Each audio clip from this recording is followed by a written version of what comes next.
12. 12 points. 12 points separating first from 6th place.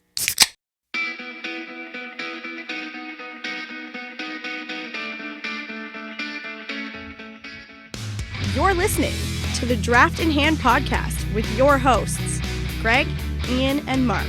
The Canadian Division, also known as the North Division, but we're going to call it the Canadian Division because that's what everyone's going to call it. Hey, everybody. I'm Greg. I'm here with Ian. Yo. And Mark. What's up?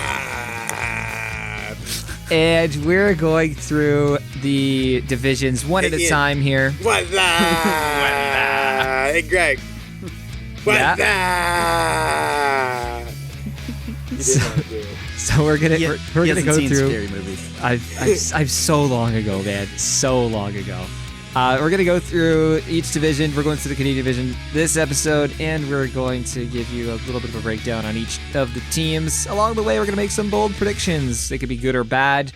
It's not a rumor. These aren't rumors, but it's more just like, hey, let's throw spaghetti against a wall with a crazy idea, and we'll see if it sticks. And if we're right, well, maybe throughout the year we'll be like, hey, remember that time we said the thing? And if we're wrong, then let's all forget about it. Shh. Didn't happen. There's no proof. Just burn the evidence. It's a mirage. Yeah. And at the end of the show, we're going to make our way to early playoff predictions. We're going to guess which of the 4 teams in the division are going to advance to the other part of the league. Instead of playing each other, they're going to play each other, and it's going to mean a bit more. The playoffs? The playoffs, and then we'll pick our Stanley Cup finalists. Just say the playoffs. The word hasn't changed since it started. It might have. I don't know. I wonder what they called it back in the 20s. The ultimate showdown of ultimate destiny. But think about it this way. These are 4 leagues. They're not crossing over. They're not playing anybody else. They're going to play each other a whole whack of times. Then they're going to say stop. And then they're going to play each other again. They're going to play each other again. Stop. So, like, it's a playoff in a sense that it's a playoff, but it's also like these are 4 leagues on their own. They're just divisions because we're calling them divisions. They don't play each other at all, which is very strange. And not even everyone in the division is going to play another division. There's going to be one team that plays another division. Really? Yeah. At the very end. Yeah, that's what I'm saying. Yeah. At the very end. Greg's like, I have to think about that for a second. I'm like, what the hell are you talking about? So the Canadian division is interesting because you have all 7 Canadian? teams. You have 7 teams, and there's always going to be one sitting out. So there's always one without a dance partner. Somebody's got a day off. Well, a week off almost. But it's also the division probably with the most travel. Not really. It has the most travel. Yeah, The most days the Leafs have off is, I think, 2. No, there's in a row. No, because there's 7 teams, so somebody doesn't have a dance partner. Man. Yeah, Read they the have schedule and the dates. They don't have like a week off. No, it's not. No, it wouldn't be a full week. It'll be like 5 days. No, they don't have like 5 days off at all. Pretty sure, like in the beginning of February, they have I don't few think days so, off. man. Oh, whatever. Yeah. Regardless, every other team has an even number. The Canadian division doesn't. So hey, what do you guys think about the Canadian division from a high level here? Like from last year? Bird's eye view down. We're looking at last year's statting? Sure, yeah, we can do that if you want. Mark had some good stats on last year's. What? How the division Oh, ended. the Canadian division? If these teams were in a division. If these all 7 of these teams are in a division together, there was only 21 point spread between first place, the Edmonton Oilers, which pretty sure a lot of people didn't know that Edmonton was the highest Canadian point total team last year. Points, yeah. Compared to the Senators, who had 62. So Edmonton had 83, Ottawa had 62. So a 21 point gap over a 70 game season last year is honestly not that many points. Not massive. How about if you get rid of Ottawa? 12. 12 points. 12 points separating first from 6th place. Which was Edmonton to Montreal, right? Edmonton to Montreal. Wow. That's where not... we can all probably agree that Montreal is going to be a better team going into next season. On paper, they're a better team. On paper? Yep. We're going to go Montreal first then? Well, first, for the listeners who don't know who is in the Canadian division. Well, they should know. Well, we did this for the other divisions, so we got to do it for this one. So it's Toronto, Montreal, Edmonton, Calgary, Vancouver, Winnipeg, and Ottawa. You said that really fast. Yep.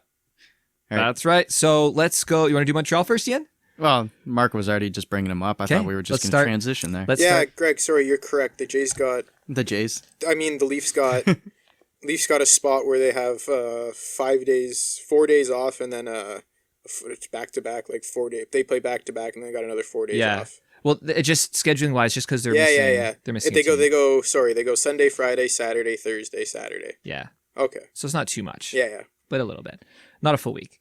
No No, bye no. no bye weeks. No bye weeks. No bye just weeks. Some time off. Okay, let's go. Practice time. Let's go Montreal Canadiens. What do you guys think about the Montreal Canadiens? They had a busy offseason Yeah, they did. They signed a bunch of guys. They waived Corey Perry yesterday.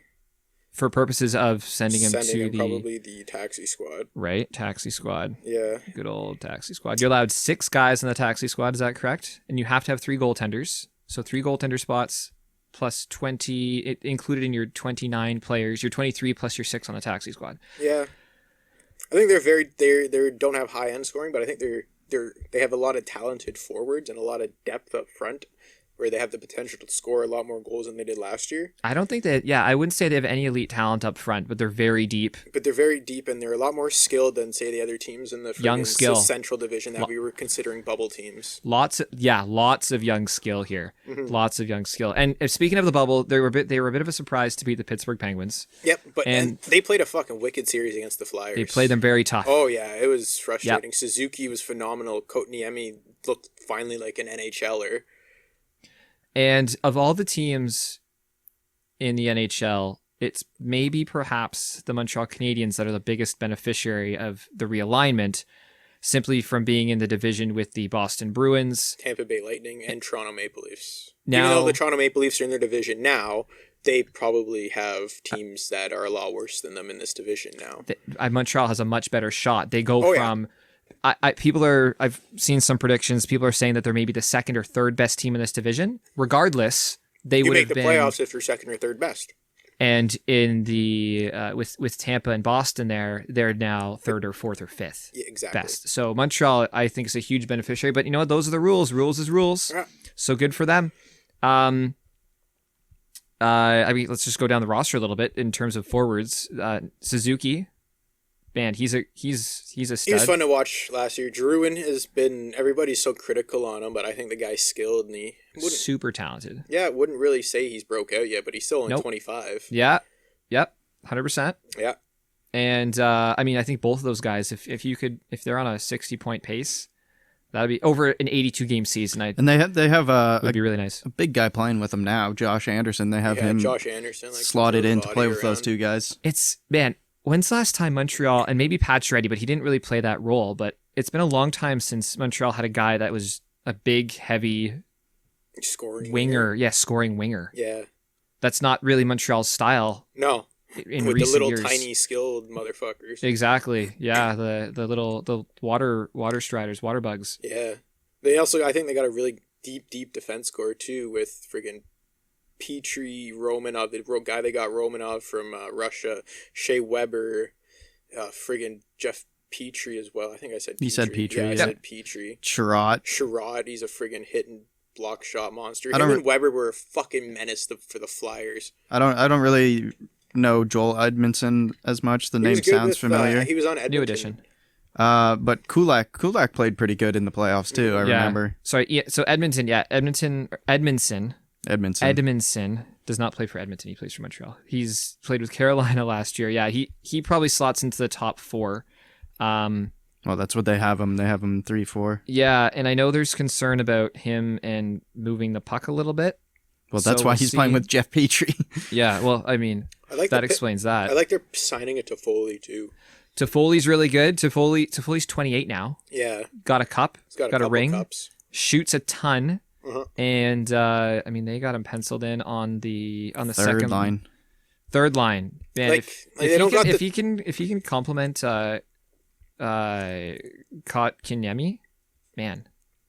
That's awesome. I was like, they don't Joel have the Armia is not too elite bad either. talent that like Edmonton and Toronto has up front, but they still have Carey Price in net. And Yeah, and that's elite a big thing. goaltending always stops elite talent, like elite scoring. Yes. Doesn't matter how good that other. That team is a rock to their scissors. Exactly. The only concern with Carey Price, the concern for me is that he hasn't put up elite numbers. He is A couple years. I don't doubt that he's got the elite talent. I know injuries have bugged him a little bit recently, but he hasn't put up those elite numbers since 2016, 2017 or something like that. Well, Yeah. he won the Hart in 2015. Yeah, he was phenomenal there for a year or two. And I just like, he's had nagging injuries, but Yeah. like he seemed like a different player in the last year's playoffs. He Like, has that pedigree, he was so good. undoubtedly. like I'm not a Habs fan by any means, but like I'm sick and tired of them like being shit when like this is such a great time that like Toronto's becoming good. Like I hope they take a step and like that rivalry reignites, that like there's a actual passion for like the games again, like back in the fucking 90s. Yeah, it means something to sit down and watch the Leafs and Toronto Habs Maple again. Leafs and Not Montreal like Canadiens. 10 years ago where it's like Phil Kessel and things. It's like now we actually got like fucking elite teams going head to head against each other. Like, hey, one of these teams actually might win a Stanley Cup this year if they're both on friggin' playing really well. I mean, I like Phil Kessel, but when he was kind of out there by himself a little bit. No, but you like it was a whole squad. The Leafs weren't relevant back then. Montreal was like scrounging getting into the playoffs those years. Now both these teams have a chance to like, hey, is that your bold prediction there? No, God no. But both the Leafs and the Habs have a chance to could potentially be 1-2, and like, hey man, like Leafs and Habs are both like bring that rivalry back where there's like the passion and hate again, not just the names. Not just the team names. And the jerseys. But, like, the players are a part of the rivalry again. You remember those days, like, there's a line brawl, and Matthews and fucking Shea Weber or something drop the gloves. Or Gallagher and Marner fucking throw down or something. Like, there's that actual passion. Hey, like, the fucking Wings and Avalanche. Like, yeah, but that was different. That's different hockey. No, just bring back a real rivalry again. Different time, yeah. It's been a bit buddy. Yeah, and I hope the Habs are fucking really good this year in the Leafs, and like that bad blood that like. Does that hurt your mouth talking like that? Yeah, it does. But it'd be just so fucking. It'd be so good for hockey and so fun to watch as fans. I think so. Just again going back to the back to the Habs. Back to the Habs. Suzuki, creative playmaker. Put him on pace for 60 points on a regular season. Same with Kotkaniemi. He's a little bit more of a two-way guy, I think. Small. He had a really small sample size. He really hasn't done much. Danault is their number one center. Man, he's got. I didn't know how good he was until playoffs last year. Oh, Danault? Yeah, he's such a good. He doesn't make any mistakes. Good shutdown like watching guy. Pajot. Man, when Pajot was with the Islanders, that series, Pajot, like they don't make fucking mistakes. Like every time they're on the ice, it's like, okay, puck's not going to be in the defensive zone. So.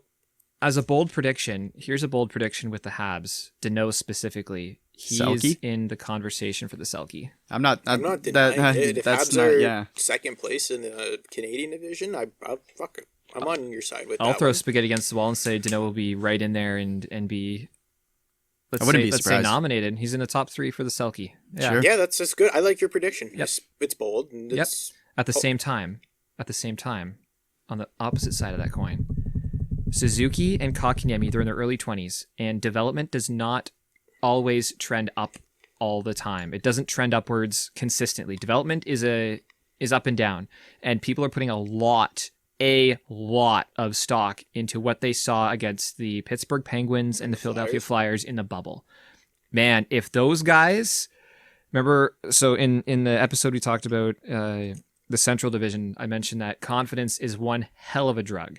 And if these guys don't get that confidence, if these guys have a bit of doubt in their mind, or over the course of a 2, 3, 4 game baseball style series, if specifically... So what's your prediction? Like, I'm lost now. Yeah, you know what? You just fucking listen. All right there, bud? Just shut the fuck up and listen. You're going down memory lane or something over here. Yeah, you better believe it. This is a journey.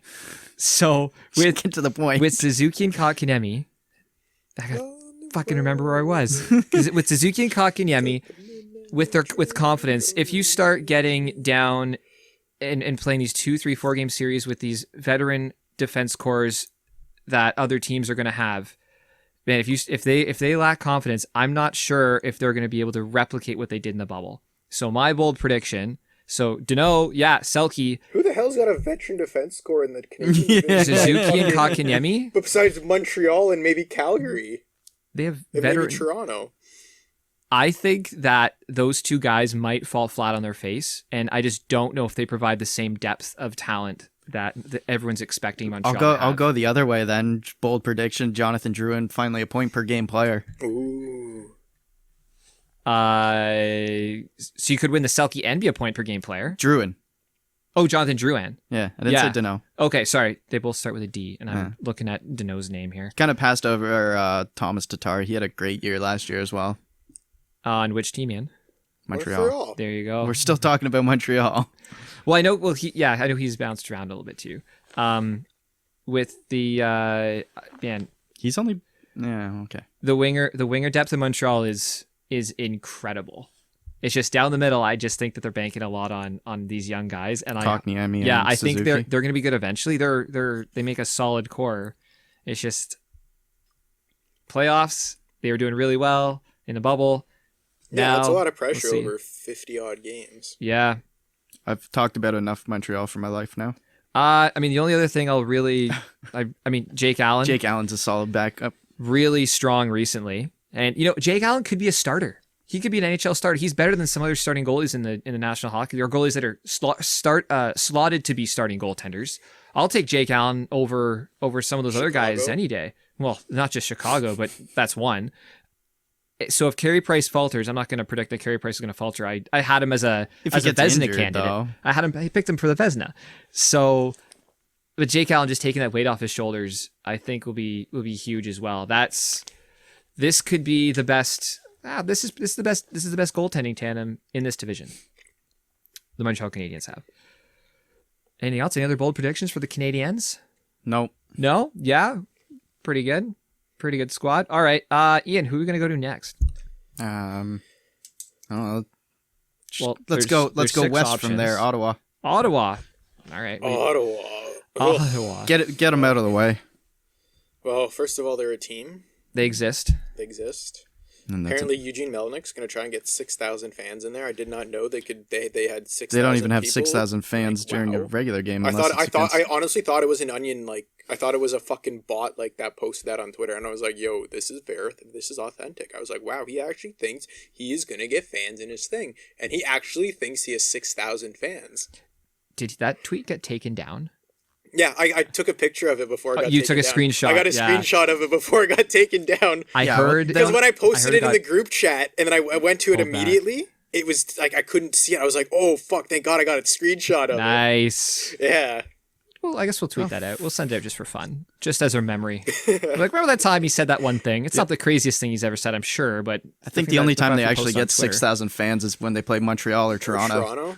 Or Philadelphia, because Claude Giroux's from the area. Yeah, but we went to that Philly-Ottawa game like last year. There's still more Flyers fans than But Sens fans. the whole Opera Bowl was just empty. They try so hard not to get those tickets in the hands of anybody else aside from Sens fans. It just doesn't work.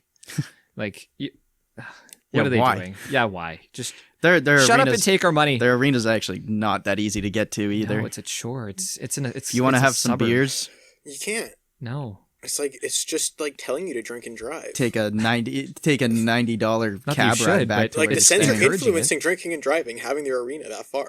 Well, I mean, they're trying to put it somewhere else. They're trying to put it closer to downtown, but until they do, it's not.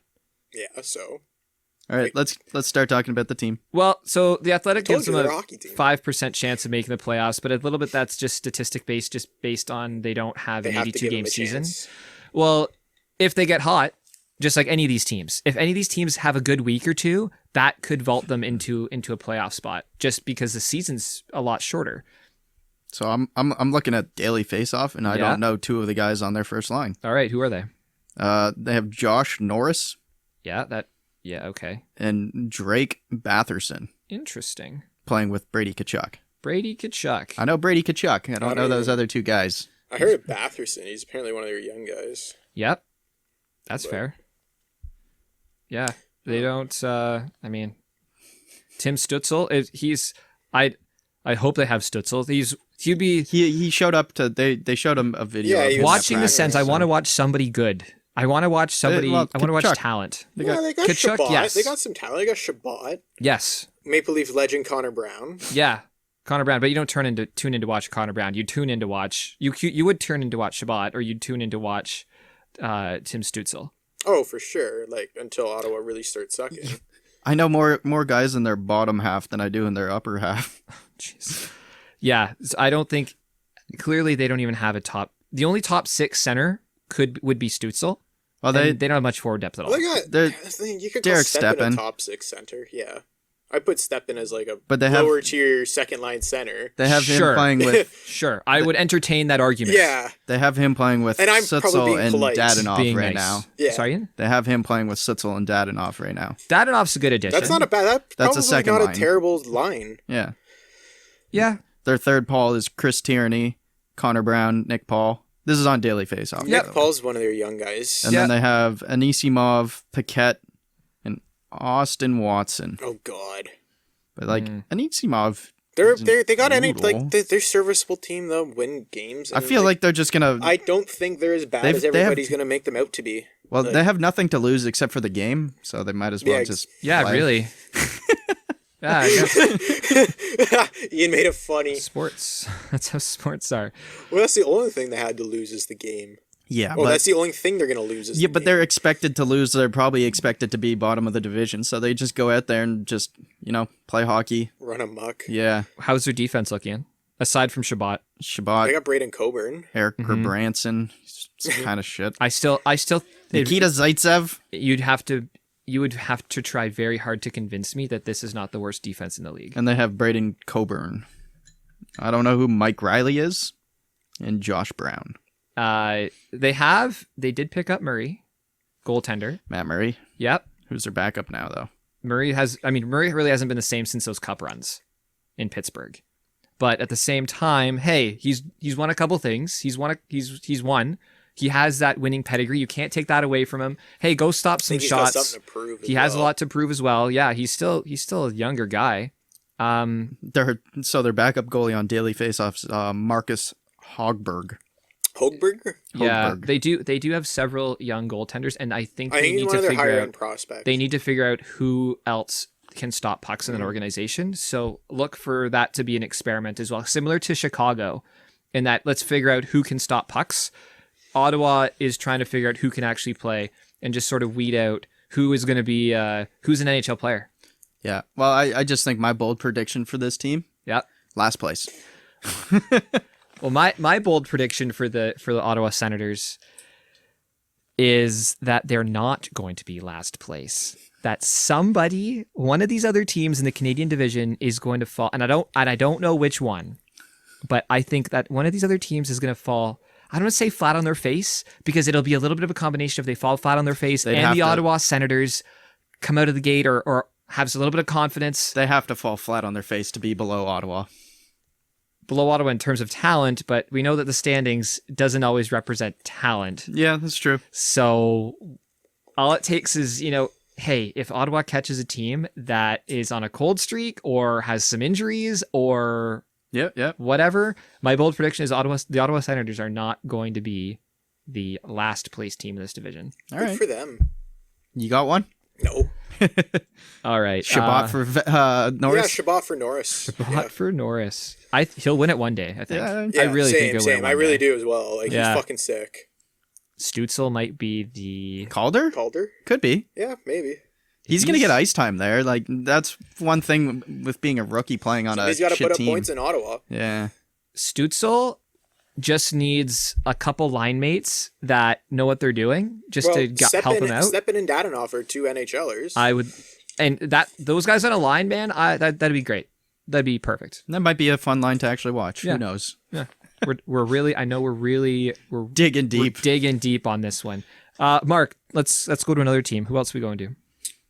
Just keep going west? No? Yeah, let's go to... What's west after that? Toronto. We'll come back to Toronto. We already did our Toronto. Everyone's west from Montreal and Ottawa. Let's go to the Winnipeg Jets. Winnipeg Jets. Winterpeg. All right, it's cold in Winnipeg, I've heard. So, first of all, I'm not a big fan of Blake Wheeler, No. so we'll just get over that. Yep. So, I'm very intrigued with their top six. The Jets top six. Yeah, the Jets top six. Yep. But I have no idea about their defense and if Hellebuck can do what he did last year. I think that team is so reliant on doing exactly what happened last year that I don't think they can replay that. They don't think they can replicate it? No. Their top six is really good, yeah. I don't really know their defense at all. They have two guys that I know their name, and that's about it. On their defense? Yeah. Well, a couple years ago, they had three of their defensemen left their organization. Bufflin was probably the biggest loss they could have had. Bufflin was the biggest huge. loss. It was Yeah. massive. Trouba and oh my gosh, the tall guy. Tyler Myers. Myers, yes. Yeah, that sucked. They basically went from contender to literally struggling to put a defense together. So Morrissey did a pretty admirable job stepping up and trying to fill that gap, but that's a tall task to ask of one After player. losing those 3 guys. Yeah, they defensively they don't really. I mean, they added DeMello, didn't they? I see him as their bottom pair. Yeah, so I mean that he's listed as bottom pair right now, but I mean, Yeah, this defensively is all just that what should it help is right now. That should help Morrissey a So little bit. they have I Morrissey. think they're going to probably score themselves into the playoffs, but I don't think they're going to score themselves enough once they get into the playoffs. Yeah, and scoring Pionk from the backhand helps. Yeah. Defense. They power have play so they defenseman. have him and Morrissey on different defense pairings. Yeah, They have makes sense. Tucker Poolman with Morrissey and Derek Forbert nailed it. Yep. And then they have Nathan Boyle. Beaulieu, with yeah. DeMello. But I think you're right, Mark. I think I'm just gonna give up trying to say names. that top line of I mean, they got Ehlers there right now. They but have Ehlers with Scheifele and Wheeler. It doesn't matter. You Whatever. Can call that 1A, They're top 1B. 6. It's just whatever line Scheifele centering is your first line. Scheifele, Connor, Wheeler, they're all expected to be. They're all 30-goal guys, point per game. Scheifele's been point per game for the past 4 years, I believe. Scheifele, Connor, Lana, you probably mean. Wheeler, I don't think Wheeler scored 30 goals in a season before. Sorry, they're all supposed to be top 30 in the league in terms of goal scoring. In terms of points, yeah. Yes, Line A can be there. No, Wheeler's more of an assist guy. Line A could score 30 in his sleep and should score 30 in his sleep. This year? In 56? In 56 games? Is that a bold prediction? We're going to make 30 goals in 56 games? I'll do that. I don't even think that's bold, man. That's not I don't even think that's. I think that's just what like his average probably should be. No, but where it 30 should be. goals in 82. We're talking 30 goals in 56. Yeah, 30 goals I in think 50. it's easy for him. You think so? In Line A? 56 games? Yeah. 56 games, 30 goals. I think that's a stretch. I mean, we're also on the Leafs episode, we also are saying that He's a Ian's buying a 40 goal jersey scorer, if man. Marner scores 90 points. He's a goal scorer, but that pace is incredible. Yeah, and I think Matthews is going to score 48. Yeah. Okay. 30 is Maybe. like If 30. Line A scoring 30 is not nearly as far fetched as me saying Matthews. You think about it? I think that's ridiculous. That's crazy. That's Line almost a A goal a figures game. out 3 teams and gets a goal a game against those 3 teams. That's your 30 goals. Yeah. I guess. Yeah. Well, that's the argument of what wins, offense or defense. And you can just chase that's chicken versus the egg argument. But hey, Ehlers on the top line right now. I know there's some people in Winnipeg that seem to think he's the most talented winger on the team, despite Connor, despite Line A. So we'll see Despite there. Wheeler?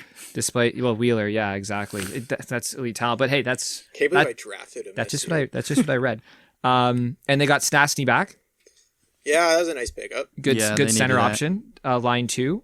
Line A has some success with him in the past, so that's hopefully easy like easy put chemistry. him back in. Hopefully. Easy chemistry to put back together. I think it'll be interesting in net with Hellebuck. How much of the load is he going to have to carry? All of it. Basically. What did he have to do last They got year? Brossois, but the thing is, Brossois hasn't really proven anything. And like, if you have a backup that you can't trust to win games, then you're kind of fucked. Because we saw that early last year with the Leafs with who was it, Hutchison? Yep. Yeah, he couldn't win shit. Yeah, he couldn't win any. So And then he went and won games in the playoffs. and I mean Brossois, he's the same age as Hellebuck, so he's been playing hockey for just as long. So Hellebuck did just win the Vezina. yeah, so. you can't compare the two, and I'm not trying to, but it's just how you're gonna have to let your backup play at some point. Yeah. Hellebuck's not. How many games are you gonna Allow him to lose if he's losing. I don't want to say sacrifice, but because I don't want to expect him to have a poor season. But if you're relying on Hellebuck to win you games, what else you got? Exactly. Compared to the Montreal Canadiens, they're Where I could rely on Jake Allen a lot more than I can rely on anybody else who's a backup goalie in the Canadian division, probably. There you go. 100%. Anything to add? Any bold predictions for the aside from 30 goals apparently is not bold enough for Patrick Laine, but 40 goals. 40 goals. Not really bold prediction. I just think Hellebuck has a big decline. Steep decline. Not a steep decline, just It's not Vezina just numbers. not even close to Vezina numbers. I was reading somewhere his underlying numbers weren't the greatest. He made a lot of saves. He made a lot of big saves, but he also didn't. I think he also started the most games in the league. Well, that workload's gonna. I mean, he did have a big break, so I mean that should help him. But as soon as you start getting and playing consecutively, that could catch up with him too. All right, I'll throw out another team here. Let's go to the Calgary Flames. What do you guys think about the Calgary Flames? Good. I really like them. I think their wing depth is a bit of a problem. But that first line is, if they bounce back, that's one of probably the best lines in the NHL. Well, they have Dominic Simon playing on that first line right now. Let's just assume it's Monahan, Goudreau, and Lindholm. That would be if they decide to split that up. Well, they have Elijah Lindholm playing second line center right now. Yeah, with Tkachuk and Dubé. Well, that might be a good idea. No, the forward core. I think the forward core had a down year last year. I agree with that. Goudreau definitely did. Yeah, I just think they're really weak on the wing. Besides Goudreau and Tkachuk. Yeah, I think Tkachuk probably, of all the wingers, he had the best year last year. What do you mean? They have Josh Levo. Oh, yeah, man. And Milan Lucic. How many players went from Vancouver to Calgary this offseason? Is it 4? Was it? I think it's Markstrom, Tanev, Levo. There might be one more. Maybe like some... Off the top of my head, I can't think of it. Well, they definitely have those 3. And Markstrom as a starting goalie is a big pickup for them, I think. Markstrom, I think... Oh, he's definitely an upgrade on Mike Smith. Yes. Yeah, I think that's huge that they landed Markstrom within the division as well. Take those starts away from Vancouver. I don't really... Oh, exactly. That's a huge bounce to Calgary, who I think on paper is also better than Vancouver. On the rest of the roster. On the rest of the roster, So yeah. Markstrom's got a better team in front of him in Calgary than he did in Vancouver. I like their defense a lot. Yeah, man, Giordano, he's still doing his thing. He won the Norris just a couple seasons ago, 18-19. Yep. He has not declined very much. I know he's 37 years old, but he's still going. He's still one of the... Rasmus Anderson's a really good young up-and-comer. Well, Giordano is just, Giordano makes a lot of low-risk plays. He's not a risky defenseman. No. He's just solid to watch. No, he doesn't make mistakes, and he's friggin' tough brute. If you're a young defenseman... playing hockey and you want somebody to watch in the Canadian division, watch Mark Giordano. Yeah, if you want to have a long-lasting career and there's only going to be one Cale Makar in the NHL. You're probably not ever going to be a Cale Makar. But if you want to ever get into the NHL, fucking become a Mark Giordano, because every team needs Mark Giordano. It doesn't matter which situation he's in, the guy fucking does everything. There are 31 teams in the league that need a Mark Giordano. He's so fun to watch. Sorry, Mark Anderson. When he ragdolled Calgary, nice young up-and-comer. I didn't realize how good he actually was. Man, I think he's a top pair D. Yeah, so do I. I really don't know much about him. He's not, I don't want to say, kind of maybe a Swiss Army knife kind of guy. He seems like he's pretty good at everything. He's composed. He's a good passer out of the zone, but not flashy. Like Mark mentioned, Cale Makar. He's not a Cale Makar. No, he's not a Quinn Hughes. If I just find Calgary seems to get all these defensemen out of nowhere. They had the guy who the Leafs took this year, TJ Brody. Yeah, just developed him nicely. Thank you for that. Thank you, Calgary. They added Tanev, so they filled the Brody hole with Tanev, which you could make the argument Tanev might be a bit of a downgrade. Hamilton a couple of years ago. They did. That sucks. Yeah, they got, what was that, Noah Hannafin for Hamilton? Mm-hmm. He really hasn't, panned out yet, I guess, but he was supposed to be that elite level. Yeah, Hannafin. I guess he's still young. He could still be developing. He's still 23, man. But people are saying that he's at best a second pairing defenseman. He's yet to play up to that 5th overall pick. Every team needs a second pairing. Every team needs a top 4 defenseman, or at least a couple of them. So if he's that guy, mathematically, and you're correct, you need 4 top 4 defensemen. Although if you had 2 top 2 defensemen, another 2 top 4 defensemen, I think you'd be doing pretty well. But Noah Hannafin, if he ever takes a step in, then forward? Good for them. Oh yeah, good for him. He's only a year younger than Anderson, so I mean, if they sort of develop on that trajectory together, Tanev they signed from Vancouver, but from what I've heard, he just has a lot of miles on those tires. So he's 31, but huge amount of blocks. Shot machine. At some point, your body just starts to degrade from vulcanized rubber hitting it. Oh yeah, your bones are just going to be like, nay today. Yeah, not today, boys. Not this time. Yeah, I mean, up front, Goudreau had a down year. He was nearly a 100-point player in 18-19. Yeah. It's like, what happened? He had a bad year. Bad season. Yeah, okay, cool. Monahan, bit of a down year as well. That's probably just a product of Goudreau having a down year. Is Monahan, do you consider Monahan a number one center? Oh, yeah. He just doesn't seem defensively or all around. Yeah. All around, yeah. Yeah, all around. He just seems to be a little more inconsistent than some of the other ones. Like point-wise, he's 26. sure. Like he's not super but old. He's a great He's been basically center, though. 30-30 since he's been in the league besides last year. Yeah, 200 foot though. That's sort of what I'm talking. But points-wise, he's had a bit of a down year, but he still produces some points. Tkachuk, I think Tkachuk's establishing himself in the league as one of the best young players. He's an elite forward. He's a forechecker. He's the same way Goudreau needs a puck on his stick. Tkachuk does not need the puck on his stick. He likes going to get it. So it's nice that they have. Likes to go get it. It's nice that forechecker. That's exactly. But it's nice that they have that contrast that they got Johnny Goudreau, who's not a spring chicken anymore, but they have players who are good with the puck on their stick, and then they have a contrast in forward who can go and bang and crash, but is still elite and can score goals. So that's very nice. That Isn't Johnny Goudreau only like 27? He's 27. Yeah. UFA at the end of the year, though. Is he really? Yeah, is this his UFA Bold season? prediction. Where's he going? Oh boy. Philly? Philadelphia.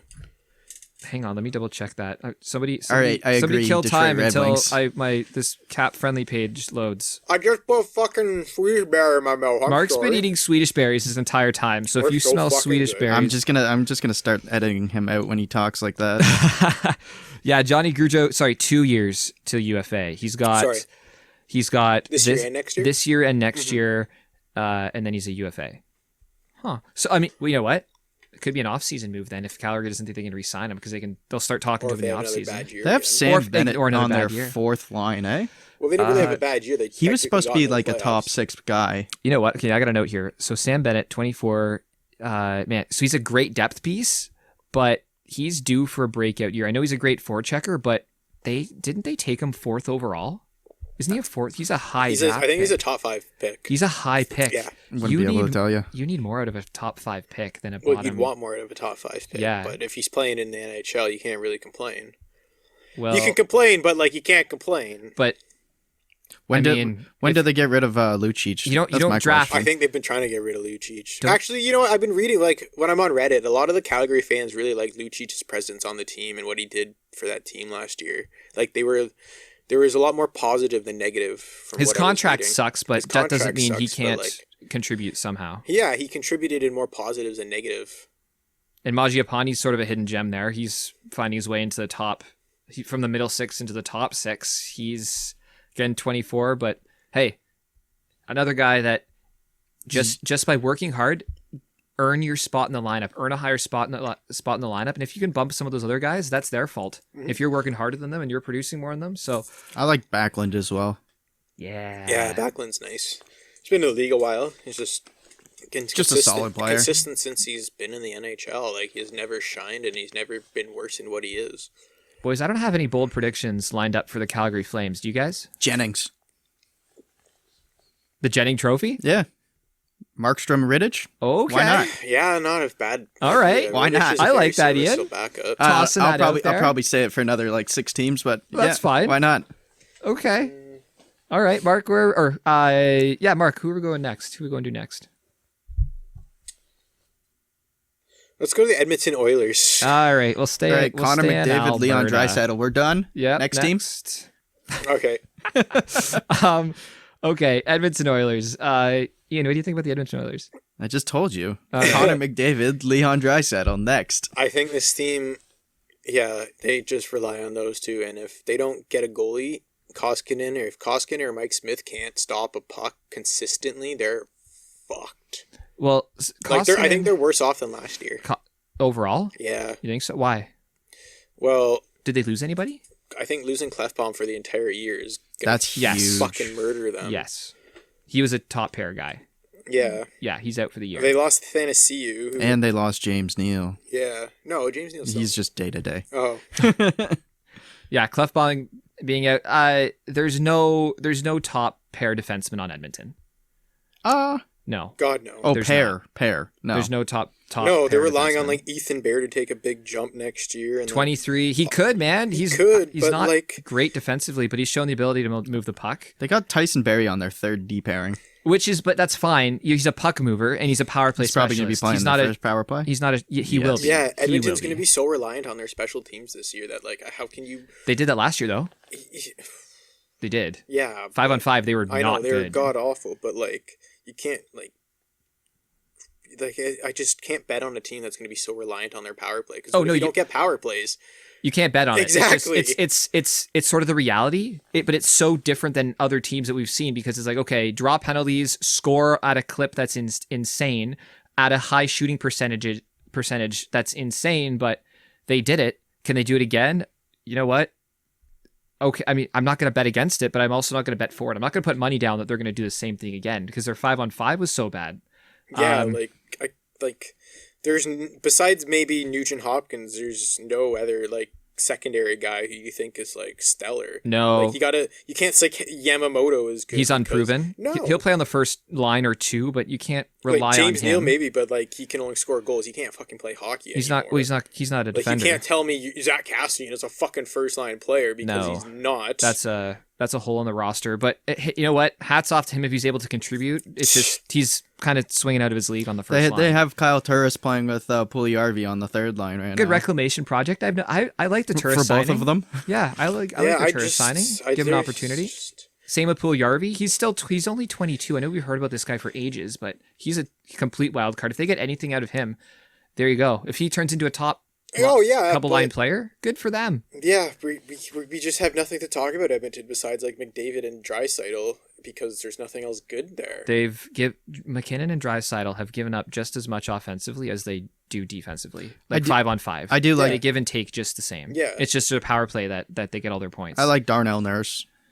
I know Mark's not a big fan. I like Darnell Nurse, but like I just don't not have my top best pair. defenseman. Yeah, if he's your it's best just not defenseman, enough. you're in trouble. It's just not enough. It'd be fine if he was your best Bears. defenseman if you had another good 4 or 5 of them, It's but gonna you be like when don't. Toronto had Dion Phaneuf as their best defenseman. Yeah. Like, fuck.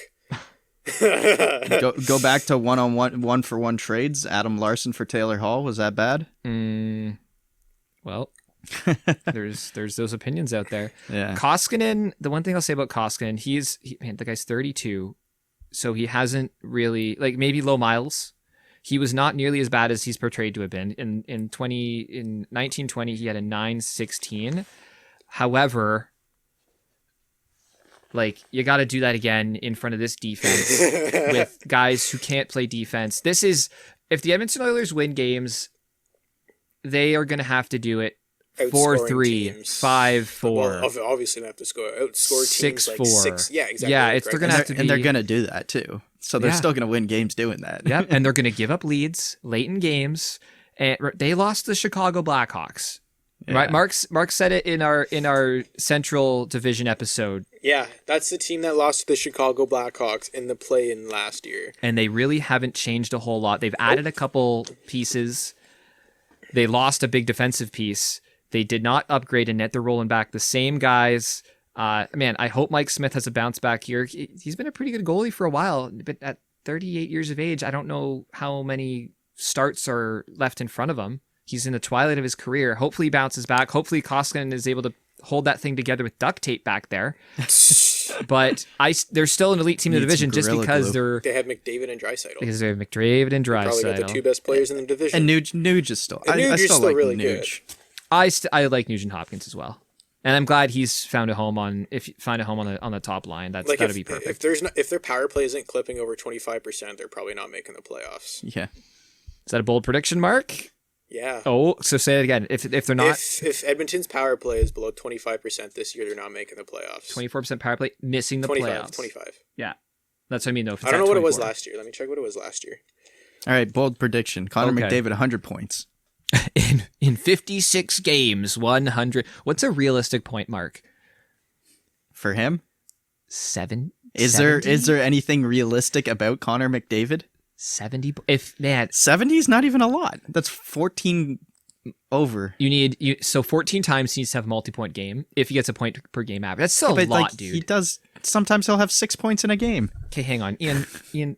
Sing or hum while I do just a quick.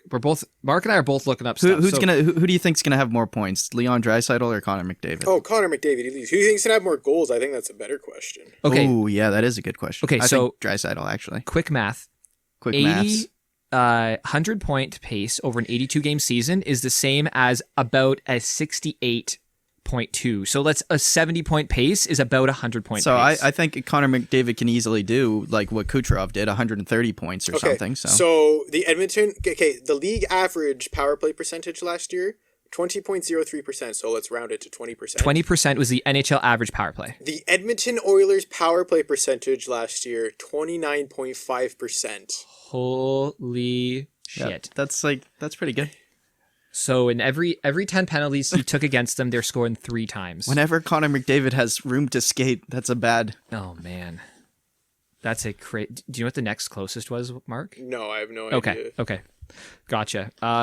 So Mark's bold prediction, if the Edmonton Oilers power play drops more than 4% to 25 They're not or making less, the playoffs. They're out. They're out of the playoffs. The cut.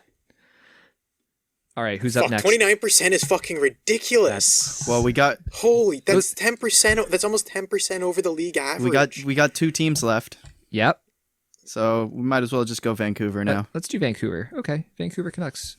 Guys, what do you think about the Vancouver Canucks? I think they... I don't think they have much besides top 6 and Quinn Hughes. Mark, I would almost go a little further and say I don't know if they have anything beyond like a top 4 forwards, really. Yeah? Yeah. After that first line, and yeah. So kind of right, like so they got Miller. Miller's a top line player. Yeah. Playmaker. Man, they got a top 6 in the sense that it's not up to the echelon where like Winnipeg and Toronto is. No. But it's better than probably the other. It's probably the second best top 6. Like you can pencil Miller in for like what 70 points over 82 games. Yeah. Yeah. Brock Besser had a bit of a down year. He's only 23, but I think Brock Besser's a legit. He's top 6 if not top line. Oh yeah, he's an easy 35 goal scorer in a full season. Oh yeah, 100%. Pedersen's arguably elite. He's elite. He's elite. He's elite, if not a little bit more than that now. He's at 22. He's arguably a top 10 guy in the league. Yeah. Like he's a lock. He's one of the funnest players to watch, man.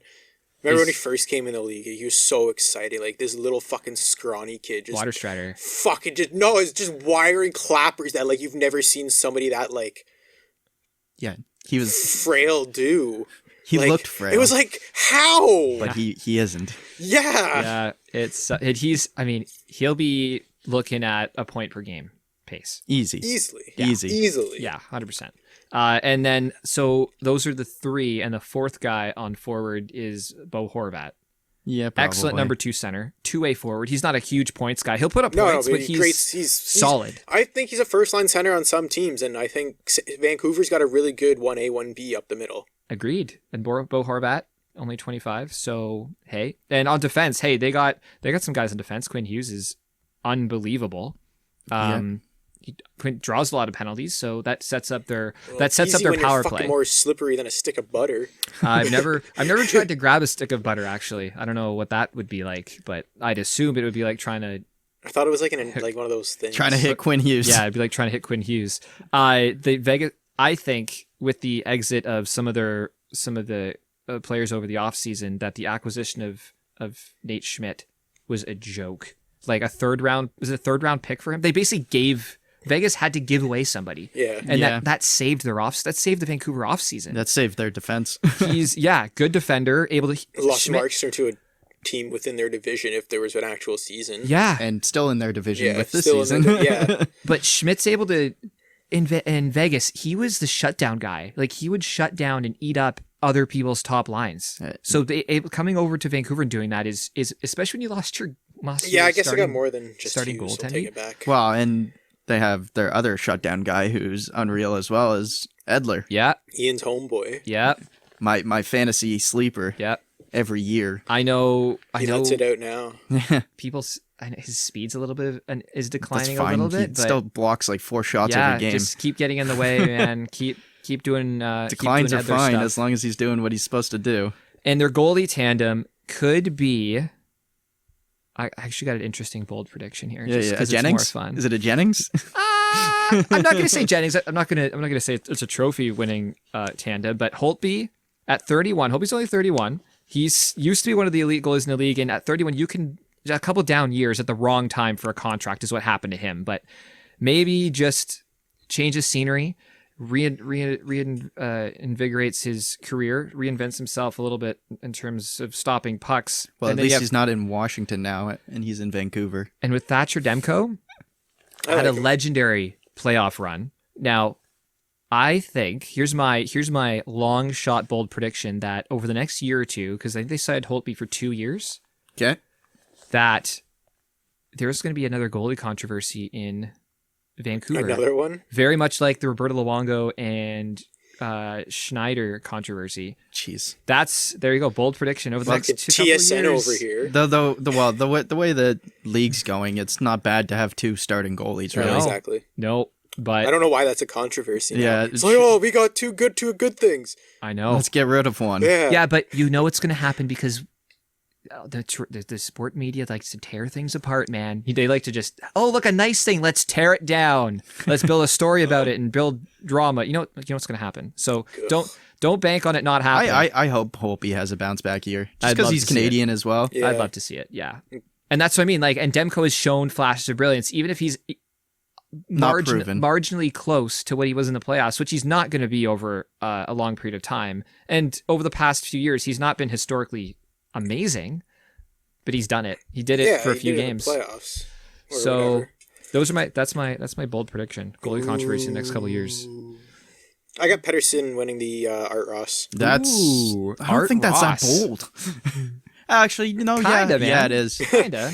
Considering compared he's to got the McDavid and Draisaitl in his division. And Matthews. I could, And Marner. I could see him winning a Hart over an Art Ross. Okay. Ooh. All right. Ooh. You know? Yeah, you know what? I like that one. You know That's what why I'm saying? mine's more Yeah. bold. Yeah, yours yeah. is bold. Yeah, okay, I get you. Ian's gonna be vanilla and Yeah. I'd say he's gonna win a Hart Trophy. Yeah. I could see him. Yeah, I could see him winning a Hart. all right. I just don't see him being that high in points. Yeah. No, that's exactly yeah, it. yeah. I like Right. that. I like that. Going- Okay. going Last to but the not, last team? Last but not least, Or we talked about them. We did an episode on the Toronto Maple Leafs, so we're not going to go too in depth. We're going to kind of look at it from a different angle here. So, guys, Toronto Maple Leafs, what are your thoughts on a team that had a pretty big makeover, adding some veteran depth and some old talent, some old wily talent to the Toronto Maple Leafs? So with all the additions, because the Keefe system, I wouldn't say is difficult to play. It's so high tempo that it's very easy to make mistakes. Yes. And if you're not fully prepared to play it, I think is going to be hard because there's no preseason / full training camp, that the Leafs might look extremely sloppy in the first week or two of the season. And Anderson being a traditionally cold starter, it could throw the Leafs behind the 8 ball very, very quickly. Yeah, if things align poorly. Not saying that could happen if because the acquisitions of like Thornton, Simmons, VC are all very Brody. high skilled players, which they could complement the system instantly, or it could take a while because of how up tempo and skilled the system is. Yeah. Because they might have not played one to this kind of like where their skills are showcased into the sense where they force it out of them, as opposed to like wait for a chance for it to counter. Right. So the thing with like the Anderson slow start as well. Yep. I feel like they're kind of like Edmonton in the aspect that they can win a game 6-5 if they have to. The Leafs can outscore any opponent almost if they need to. Yes. They have the ability. They have Yeah. the high end talent to do so. For sure. Like, yeah, besides like McDavid and Draisaitl, I think Matthews is the third best player in that division. Offensively. Yeah. And unlike Edmonton, they have the depth in defense to kind of. I think the Leafs got a lot more depth on defense, and I think their defense is probably going to be a lot better this year than last. A lot of year, internal too. competition there. They have 4 D Exactly. pairs. They have 4 legit D pairs. I'm interested to see how that Lehkonen guy does. Lettinen? Mikko Lehtinen, yeah. Yeah. Yeah, coming over from the from Finland, I from want, Jokerit, I want KHL. Riley to have a big year. I think if Riley has a big year, Leafs are locked for freaking first in the league. Or So, first in the division. In the Leafs episode, we said that we figured Riley to be a lock on the top pair with Brody for now, and almost penciling Muzzin on the second D pair, and that third D pair is kind of penciling Bogosian with whoever, and you're almost switching that whoever's paired with Muzzin on the second pair, Like and Hull or whoever's Lykinen and Dermott or Sandin. flip one of those guys in and pencil in somebody on I guess the left side of Bogosian on the third D pair, and that's sort of how we start the season. A lot of internal competition because you have 8 excellent defensemen that, I mean, hopefully Lettinen turns into something. It's we called him a mystery box in the Leafs episode just because we're not sure what he is. Hopefully Dermott turns it around. Dermott could be, you see flashes of him being a top 4 defenseman in the league. Yeah. And then dot shit happens. So like depth wise, I think it's easy to say Leafs are the favorite. In the division. Yeah, just simply how depth how it wise, works. they can, once they figure it out, they'll be their defense. They'll be able to play defense enough that they don't have to outscore the opponent anymore. They shouldn't have to. And on forward, Anderson's bound to be better this year than last year, and he's probably the second best goalie in the division behind Hellebuck. Price third. They're all like up there. They're close. Those 3 guys are all elite really goalies. Sure. Other than that, just Leafs are just really good.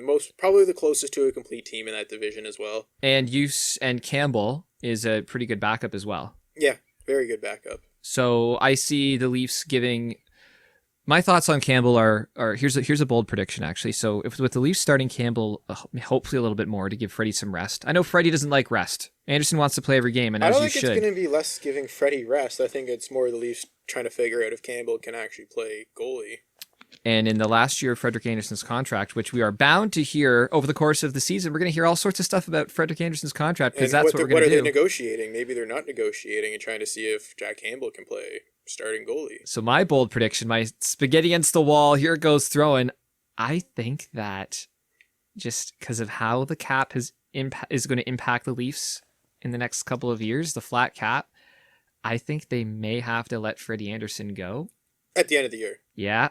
And he's earned a deal. He's earned every dollar he's going to get anywhere. He's earned a deal that is outside of what the Leafs are able to pay him without moving some other pieces. So here's my bold prediction is Jack Campbell is the starting goaltender next fall. I hope he takes a team contract. What? Anderson takes a team-friendly contract? Yeah. He joins the Mitch Marner cooking show and takes a team-friendly contract. Maybe. Austin Matthews. No, I see that happening. Which do you see the? No, your prediction, not like happening, but it's the Jack Campbell happening. Plausible. I just see Campbell playing a lot of games this year, just because Dubas needs to fucking realize if Campbell is an asset or is he not an asset moving on to the future.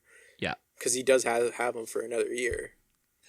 And up front, and if Campbell isn't shown as an asset, then you kind of are in deep trouble heading into next season. Adding Joe Thornton on the top line, if he's able to stay on the top line, we love Joe Thornton. We talked about him for 15 minutes in our episode. We love the Joe Thornton on the top line. He doesn't have to drive play. He just has to complement Matthews and Marner. If that sticks, even if that doesn't stick on every single shift in a game, if they have to put in somebody to manage Thornton's minutes every once in a while, cool. We love Joe Thornton on that line. Hope it works. Yep. Hope it's great. Jimmy Vesey, love him in the top 6 beside John Tavares. Think it's a great addition. The Leafs have lacked, if you look at their lineup over the past few seasons, I think they've lacked a top left winger. Hyman has played that role just because there's been no one else to take it away from him, and he's earned every minute of it. But I think a checking line for Hyman is amazing. It's ideal. Yeah, besides Kerfoot and Mikheyev, we still don't know. He's still a bit of a mystery box. Yeah. We saw a good sample size. He put up good points, but I like the guy. We'll see what happens. And their fourth line is Spezza and Simmons and insert next guy that's going to be. Yeah, they have that Barabanov now. Barbarian. Yeah, Dave the Barbarian. Yeah, that's it. So anything, if you want to hear us talk about the Leafs for a lot longer, we have an episode on that. It's up on our podcast channels right now. So let's not talk about it too much longer. Any other bold predictions for the Toronto Maple Leafs? It's not really bold. It's just Matthews, Richard. You could even get a Hart.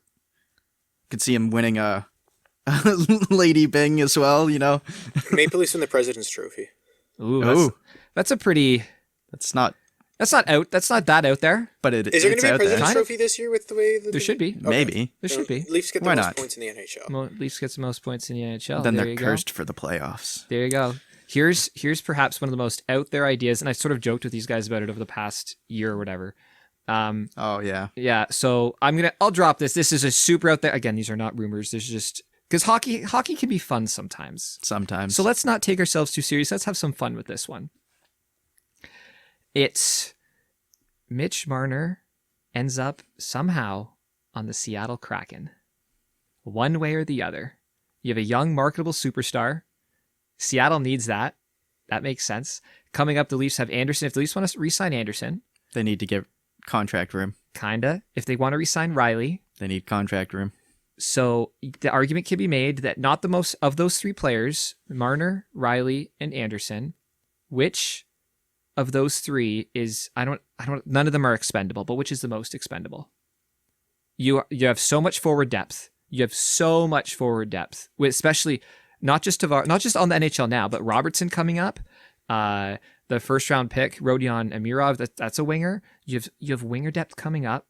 So, hey, what are the chances of this? 1 in infinity? Yeah, it's probably not going to happen, but you know what? Let's just throw it out there because hockey could be fun. Hockey could be fun. Young, marketable superstar that I'm sure their camp wants. If he was the face of he's a face of a franchise in Toronto, but he's got to share that mantle with a bunch of other players.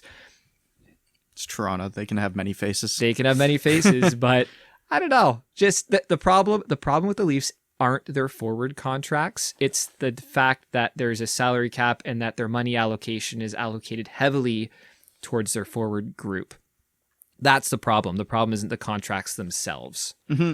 So that's perhaps the boldest prediction that I'll make right now, just because hockey's fun and why not? And he looks good in blue, so there you go. Although by no means do I want to see him leave the Leafs. Okay. Just an idea.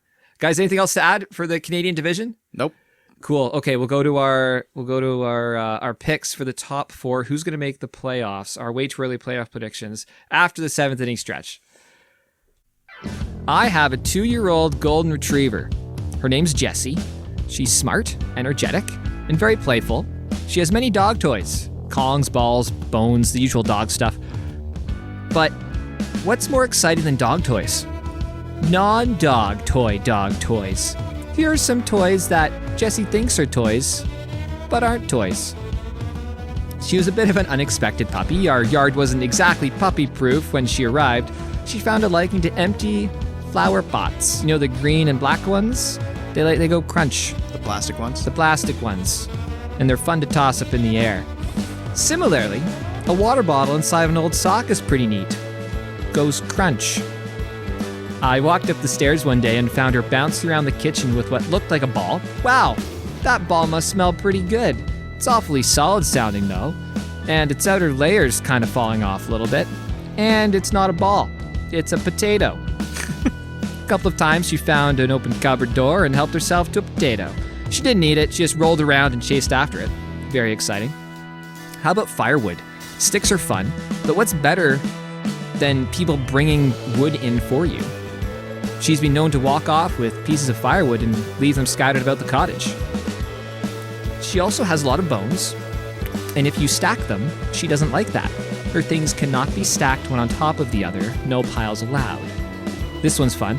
We changed the locks on our cottage doors a few years ago. We just swapped out, put in new doorknobs. So the old ones were in a box in the workshop. Jessie found one, and now it's one of her favorite cottage toys. An old doorknob. Is that good for her? She's a retriever. She loves retrieving clothes. Famously, dogs chew shoes and stuff like that. So Jessie just likes to pull the sole out of the shoe, though. What's funny about all these things is whenever she finds, she'll always bring it back to her spot in the house or cottage. She has a mat or a blanket in the kitchen, and if you're looking for something you've misplaced, it can often be found on Jessie's mat. It's like our post office or lost and found. Actually, you know what? It's actually more like a trading post. You have to trade Jessie a treat for your things back. If you're interested in seeing Jesse, I have pictures on my Instagram. I'm not looking for followers or likes or anything like that, but if you want to see pictures of dogs, at GregDanco34, there are plenty of photos on there. Time for some way too early playoff predictions for the Canadian division, aka the North Division. We're going to call it Canadian. Everyone's just going to call it the Canadian division. Canadian division. So let's go around the table. Who is making the playoffs? And then at the end, we'll pick who will be making it to the Stanley Cup semifinal, who will be making it through the playoffs, the top team coming out of the Canadian division. Ian, go ahead. Leafs. Wow, that's bold. Nice. Mark, you're on the Toronto bandwagon too here. I actually have the Montreal Canadiens finishing second in mine. Finishing second to who? Toronto. Oh, Toronto first. Okay, so Toronto Maple Leafs. Oh, okay, we're doing... Yeah. So I Toronto got Maple Toronto Leafs. as a lock. Toronto's my only lock. Okay. Like a lock. True I lock. think that's my only true lock as well, I actually. think they're a lock as well. Again, we're not going to pick first through fourth because we don't really care. That's so far down the road from now. Just picking the top four is tough enough. But yeah, the Toronto Maple Leafs, I got them as well. Mark, Montreal Canadiens? Most balanced, like besides Toronto, and they got Carey Price in net. Ian, what do you think about the Montreal Canadiens? Yeah, that's how good is Price playing? Right. So it's like I can't put them there until I've seen it. Are they making the playoffs? I don't know. You got to pick. Are you? Oh no, they're not in my top four. They're not in your top four. They could be. Okay. All right. Cool. The next five are so hard to choose from. 100%. The next five, I think it's more of a dice roll than I think a lot of people think. Yeah. I have Montreal in there, but again, I had earlier in the episode, I said it really depends on, I don't think it depends on Price so much because I trust Jake Allen. I think it depends on their two young centers that they have there, and they could, if they implode, then sorry. I think they got like the most consistent depth all through their entire team, and Carey Price just complements that. I have in my top four, I have the Edmonton Oilers. Yeah, I put Edmonton in my top four as well.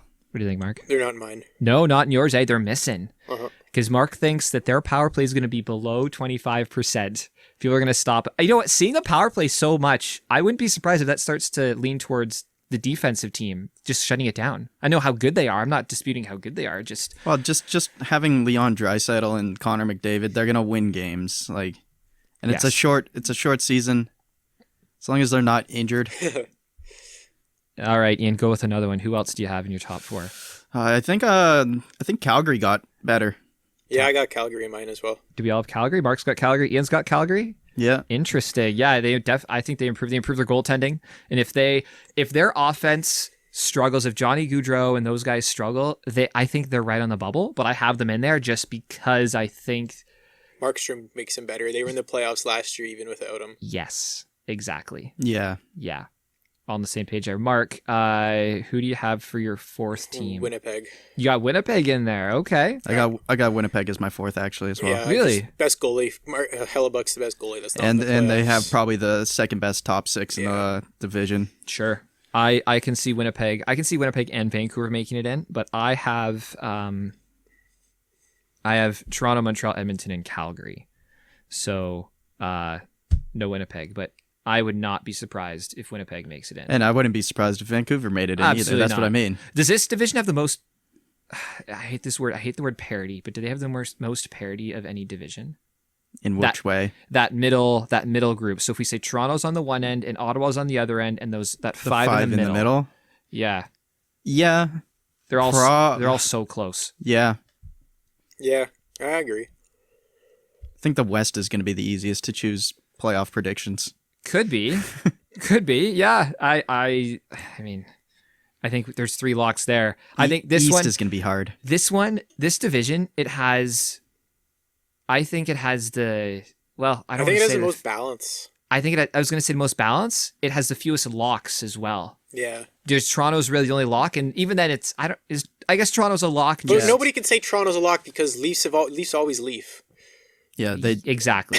Yeah, exactly. So Toronto's not a lock, but they're the only real lock. It's just like, what haven't they done yet to like Maple Leaf? Oh, I know. They haven't traveled across Canada. Not make the playoffs the year where they're like a guaranteed lock to make the playoffs. Exactly. But a lot has to go wrong in Toronto. They find a way to upset their fans. That's for sure. Yeah, and I mean, okay, so we have different teams coming out.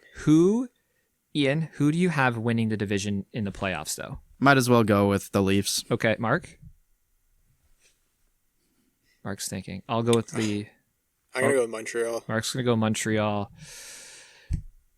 It's hard to... Every time you pick the Leafs to win the playoffs, they don't. You just don't want to pick them to win the playoffs, and then you want them to make you happy, right? Yeah, so I'll pick the Leafs just so I can eventually be wrong as a Leafs fan. Yeah. Cool. Anything to add, guys? I'm good. I don't actually want the Habs to win. I just think they're going to win. You're picked. Yeah, I understand. Yeah, it's a guess. It's a guess. You would hate it if they actually did win. Cool. All right, let's send it to the last minute of play. So Mark, if they play Philly in the next round. Mark's got Toronto, Montreal, Calgary, Winnipeg. Ian, very similar. He's got Toronto, Edmonton, Calgary, and Winnipeg, and I'm taking Toronto, Montreal, Edmonton, and Calgary. So we'll see what happens. I think this is going to be one of the most interesting divisions, just because of the parity, not because of the Toronto and Montreal and the Battle of Alberta, and Ottawa's in there as well. I think everyone loves the Canadian division because it's just Canadian teams, but I think it'll be some of the most interesting hockey just because of how close everyone is.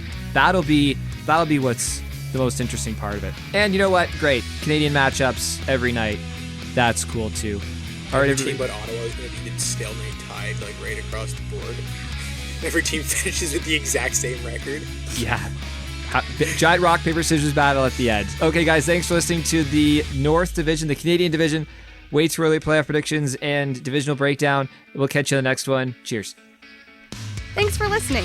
Follow us on Twitter @DraftInHand.